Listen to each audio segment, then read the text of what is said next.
Hi everyone, welcome back to my channel. In this video I'm going to be doing my September reading wrap up.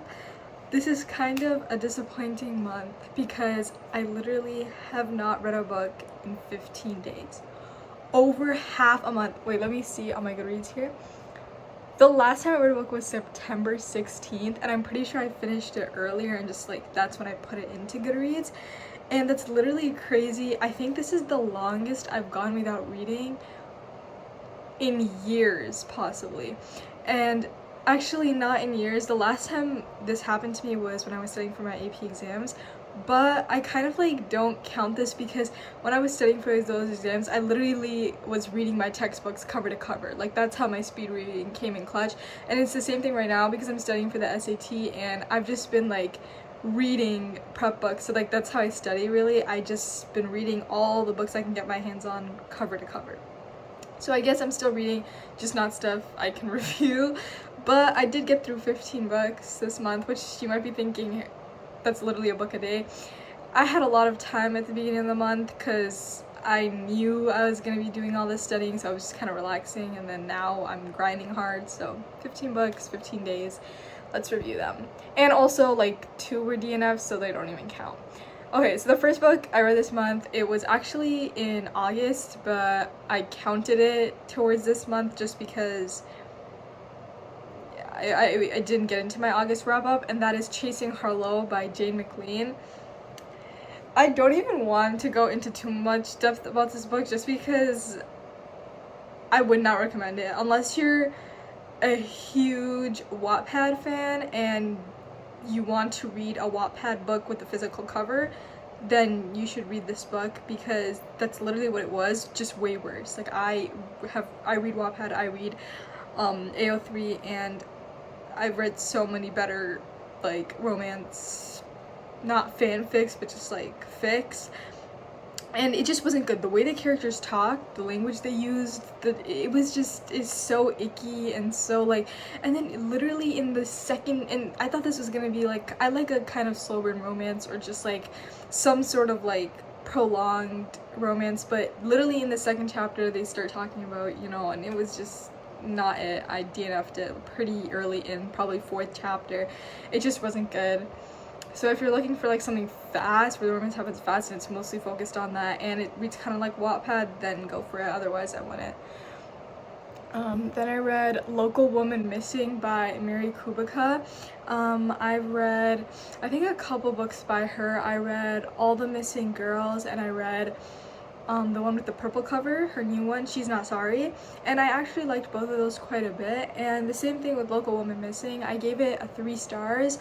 I think I enjoyed her other books a little bit more. This one was a little bit more gruesome, a little bit more dark, and there were a lot of POVs, and it was kind of difficult to understand why there were so many POVs at the beginning. You're like, okay, like I'm getting the perspective of the random wife of this person, I'm getting the random perspective of the neighbor or something, and you don't really know why, and that gets kind of, and also the timelines switch like a lot, and it's really difficult to like get in the flow. So like you'll be like in the future and then suddenly you'll be in the past, and you're like, and then I'll be like flipping back to the beginning of the chapter to just make sure like which timeline I'm in, because it was kind of confusing in that way. Also a lot of character names, but the actual mystery was pretty good. It was pretty thrilling.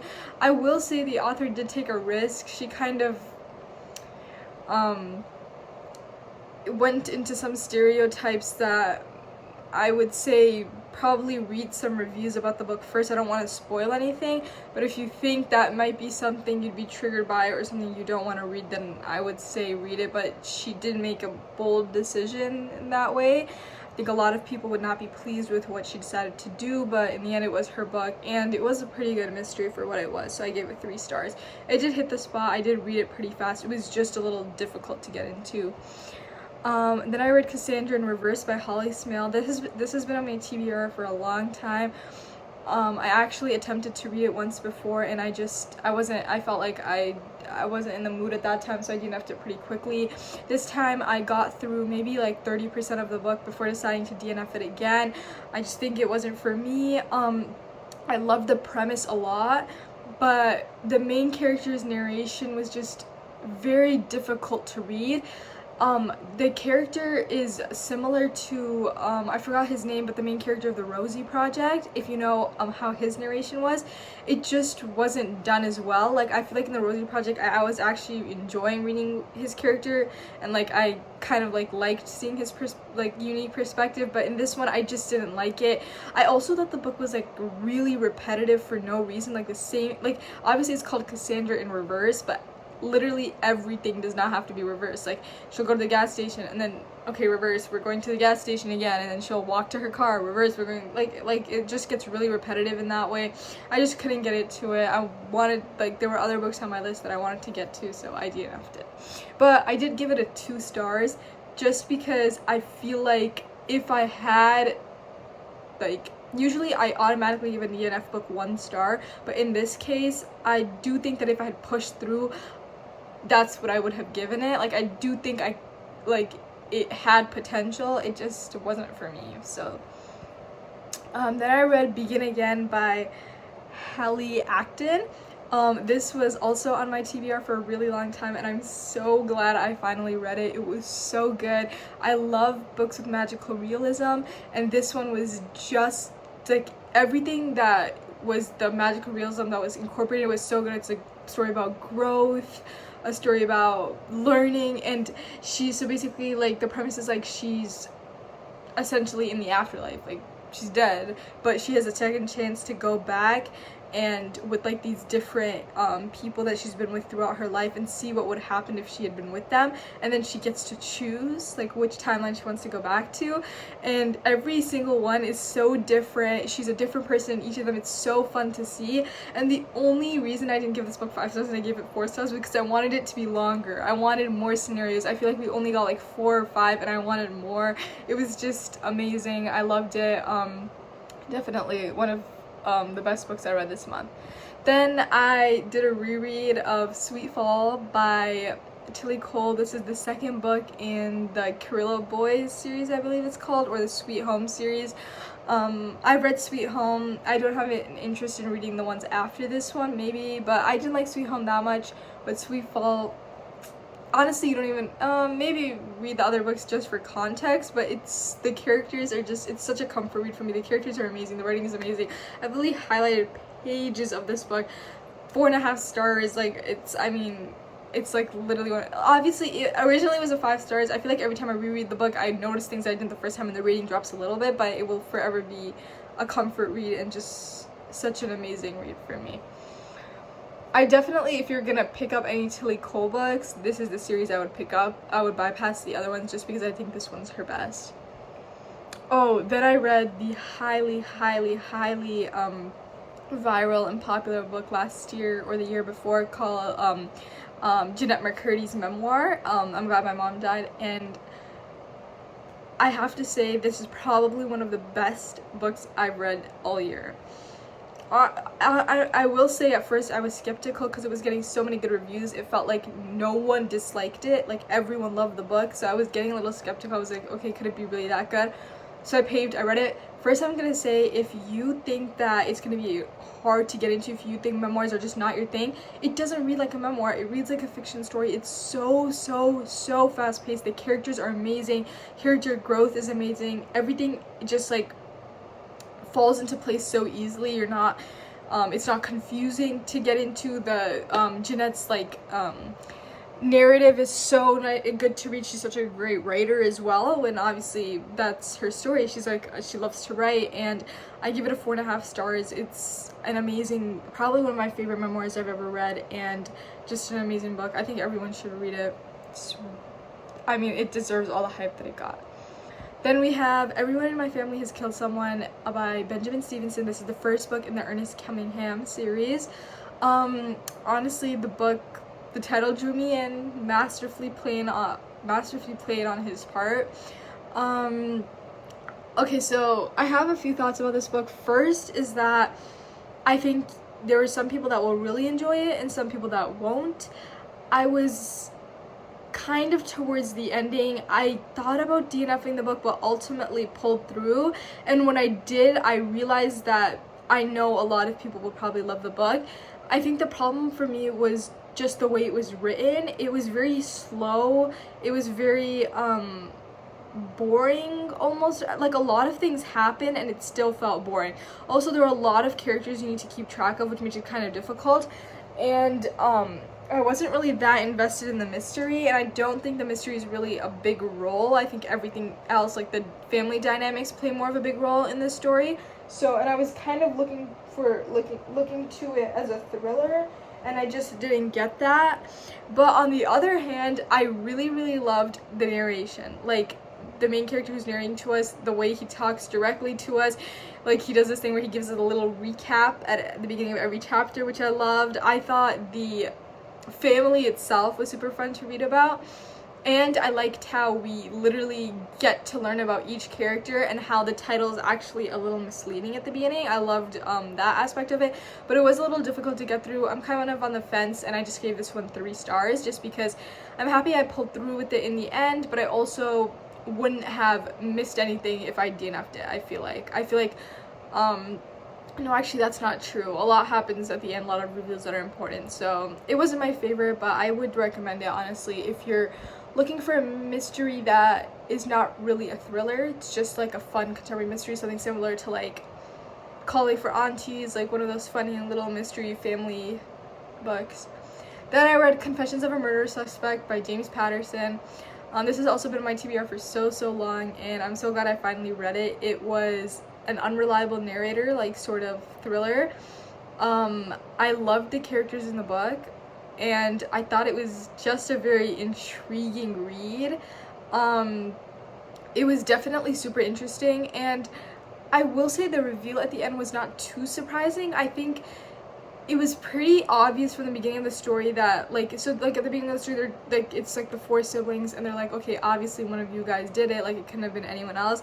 But I think as you read the suspects, like, it kind of becomes obvious, you know, who didn't do it and who might have, and because there were only 4 of them, so I think that makes it a little difficult to read. Also, the setting can get a little bit redundant, because we're just in the house the entire time, and most of the book is spent through her inner monologue, which with a lot of like flashbacks and stuff. She also has a little bit of like she keeps like hinting towards these things, like she'll keep referencing this certain person or this certain event, but never go into depth about what actually happened, and just like leave it for us like as a reveal to happen at the end. And I don't think the reveal was that satisfactory for all like the hinting we had to endure, but other than that, it was really good. I loved it as a mystery and a thriller, and I love the characters, and besides the setting being redundant, I did love the setting. It was giving off like dark academia and all of that. I think it's a perfect book to read for fall. I don't know if I'm going to continue this series just because I feel like the first one kind of wrapped up pretty nicely. There was like sort of an open ending to go through, and it is a series, and the second book is set, I'm pretty sure, at a boarding school, which is I like those kind of dark academia reads. I feel like are perfect for fall, so I give it a 4 stars. And I think the reason that it pushed from a 3.5 to a 4 stars was that I think I'll continue this series. Like, I might continue the series, and when that happens, I think that I should be rating the book as a first book and not as like a whole, like just on its own. Then Stars and Smoke by Marie Lu. If you don't already know, Marie Lu is literally one of my favorite authors. Legend by her is one of my favorite books ever. It was like the first YA book I ever read when I was first transitioning from like middle grade to YA books. It opened up so many doors for me, and it was an amazing trilogy. So I read this book by her. Honestly, I was not expecting it to be anywhere near Legend, and when I rate this, I will not be comparing it to Legend just because I already knew that it wasn't going to be as good. Like, I just knew it. I don't know what would have happened if I read this one first and then Legend, but I just already knew. First of all, one thing I should mention is I feel like this book actually did read a little bit more like a middle grade book than YA, which is not a bad thing. I just think if you're an older YA reader, then you might take that into consideration, but if you're bridging the gap, I honestly think she's a really good author for that. This one more on the lower side of that. I love the premise. The 2 characters, their chemistry was not like a lot, like they didn't have a lot of chemistry, which is why it kind of felt YA to me, even though there was a lot of like not YA topics being talked about. But like a lot of YA topics being discussed. I just felt like the characters didn't have that much chemistry. I also did enjoy the dual POV. I think that was kind of what made the book a little bit better. I did like both POVs. I liked both characters individually. I just don't know how I like them together, I will say. I thought the whole spy mission aspect of the story really was like a main point, and I thought that was really interesting. I loved it. If you like spy school, city spies, those kind of middle grade spy books, Gallagher Girls, you'll probably like this, like the secret agent sort of thing. The ending was really good, and overall, yeah, I just gave it 3 stars. I was kind of in the middle. It was a little bit boring, but also not. It was fast paced, and I did enjoy both characters, just not the actual romance. But I don't think I'll be reading the second book in the series. I just think it's a really good, she's a really good author if you're like looking to get into YA. Then I read sort of like something a little bit different. It was like a collection of short stories by a bunch of like authors called The Art of Taking Chances. And it was about like a bunch of like kids. Some of them were fantasy stories, some were contemporary. They were all a little bit different, and they all just discussed the art of taking like a chance, like about like teens. And I honestly, when it comes to like short stories,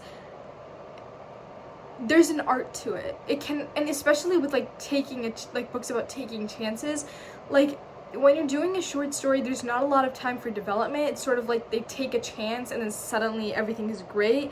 He took a chance and joined the football team. 1 page later and he's suddenly captain of varsity and everyone loves him, like stuff like that. In a short story, there's like no room for development.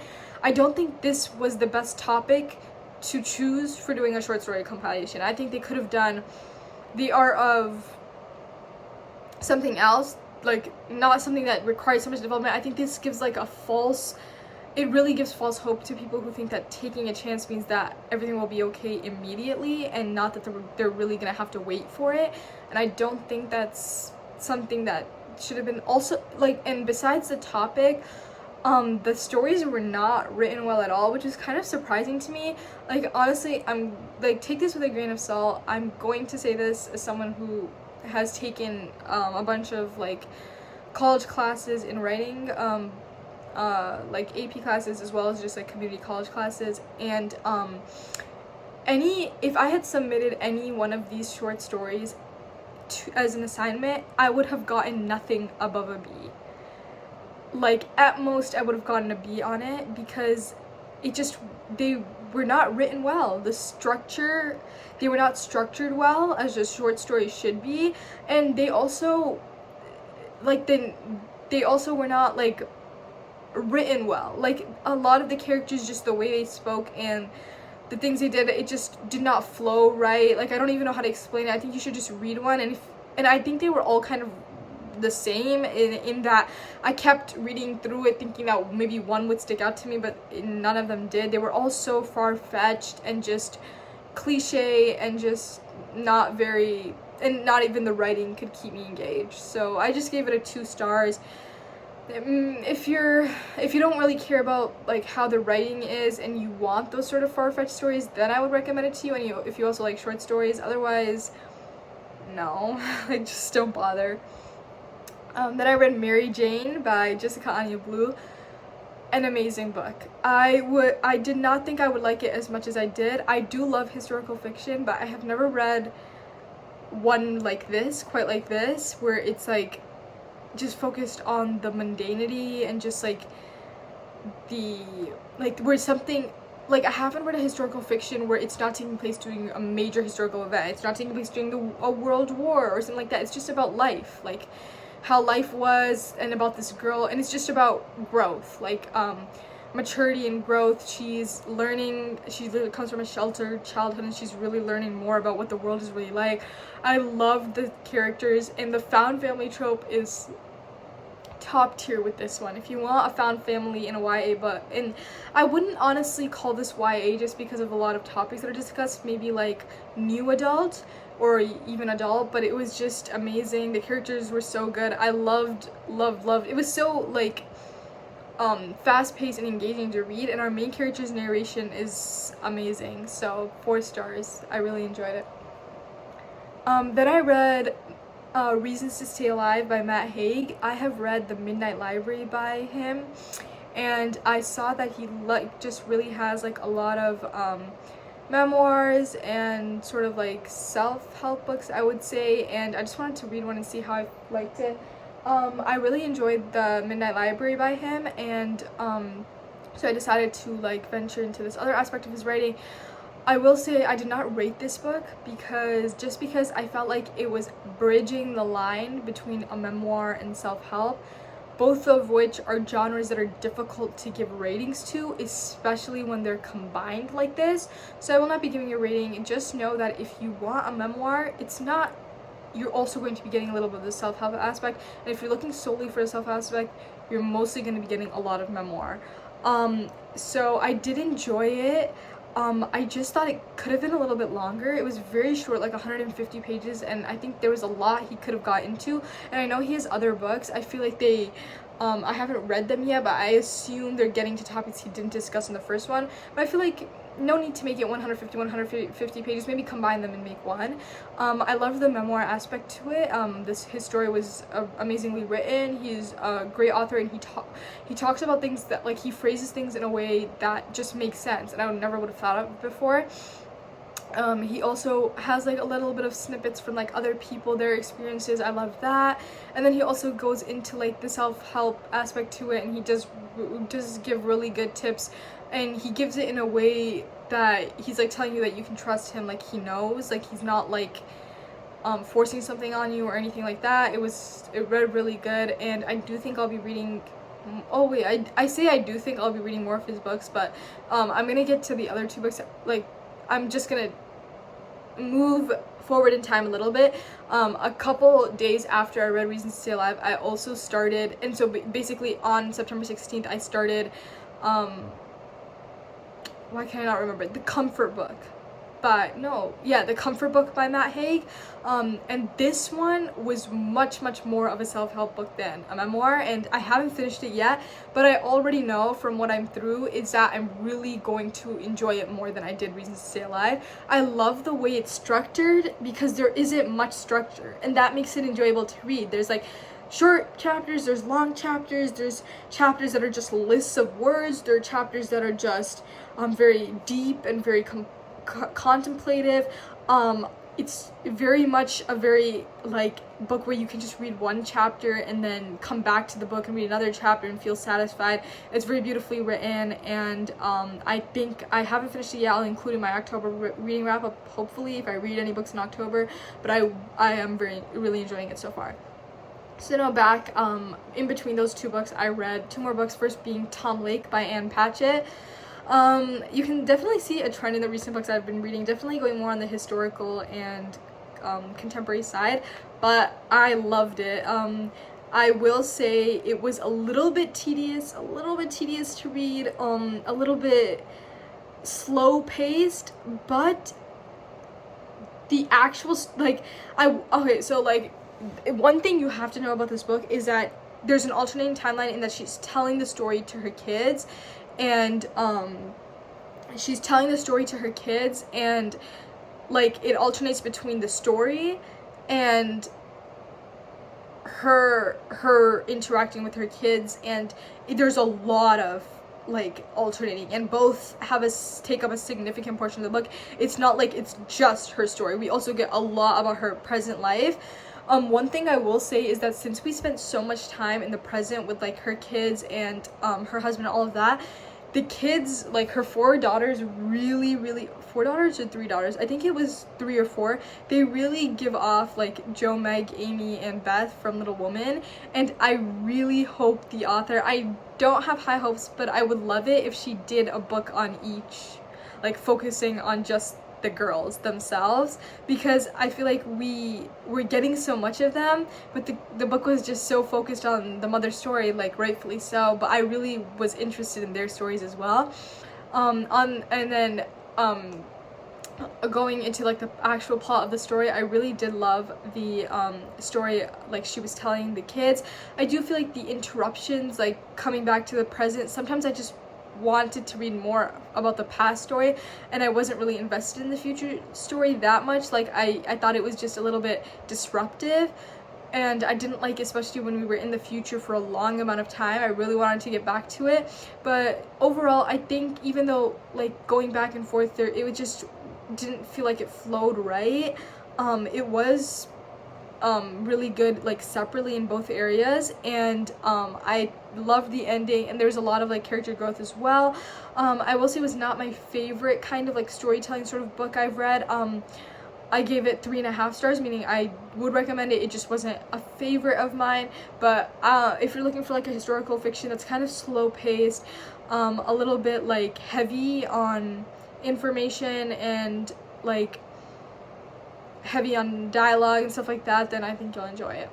And then finally, I read The Queen's Gambit by Walter Tevis. No, I have not watched the TV series, but after reading it, I definitely want to. It was just a brilliant book. A historical fiction about a young girl who loves to play chess and who is struggling deeply and just like struggling deeply. Like, I don't even know how to explain it. Okay, so the beginning of this book, it hooks you in immediately. Fast-paced, a lot of stuff is happening, high stakes. Then in the middle, the pacing really takes a 180, and we're just like slow-paced, not really that high stakes. We're in like sort of like a slump. It's just not a lot of happening.